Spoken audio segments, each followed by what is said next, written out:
মুম্বাইয়ের একটা বালচোদা মিস্ত্রি আছে, তো এই চুদির ভাইয়ের কথাটা আগে শোনো, তারপর আমি বলছি। দেখো ভিডিওটা ভাই, তারপর আমি বলছি। খানগি মিস্ত্রি আছে কেরালা, তো তাদের জন্য ওপেন চ্যালেঞ্জ থাকলো। 10,000 টাকা চ্যালেঞ্জ থাকবে, 500 ফুট প্লাস্টার করে দেখাতে হবে। আর এটা হলো বম্বের মিস্ত্রি, ঠিক আছে? কেরালার মতো চুটিয়া মিস্ত্রি নয়। একবার বম্বে এসে দেখো ক্ষমতা থাকলে, ঠিক আছে? এর নাম হচ্ছে মুম্বাই। আর যেখান থেকে বেরিয়েছো সেখানেই ঢুকিয়ে দেবো। বোম্বে মিস্ত্রির সাথে চ্যালেঞ্জ লড়ো না, ঠিক আছে?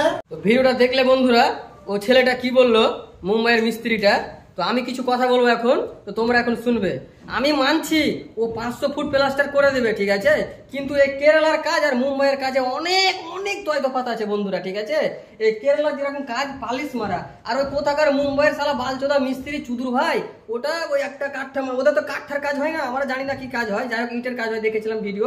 ওই একটা টেরা একটা টুরি, ও সাদা প্লাস্টার পেয়ে 500 ফুট করে দিল।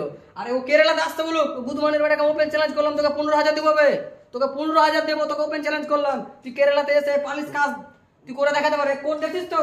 এটা কর না, তোর না বুঝতে পারছিস তো? বললাম না বাকিটা। আমিও যদি তোর মতন গালাগালি করতে পারতাম, তোর মধ্যে আর মধ্যে তাই করতে হলো না। বন্ধু, কেরালার বন্ধুরা যতগুলো বন্ধুরা আছে, তোমরা এই ভিডিওটা বেশি বেশি করে শেয়ার করে দাও, ঠিক আছে? এই ছেলেটা ভুল বলেছে না ঠিক বলেছে? আর আমি ওপেন চ্যালেঞ্জ করলাম, 15,000 দিব, ওকে 15,000 দিব, কেরালার মতন কাজ করে দেখা, পালিশ মারা কাজ, ঠিক আছে?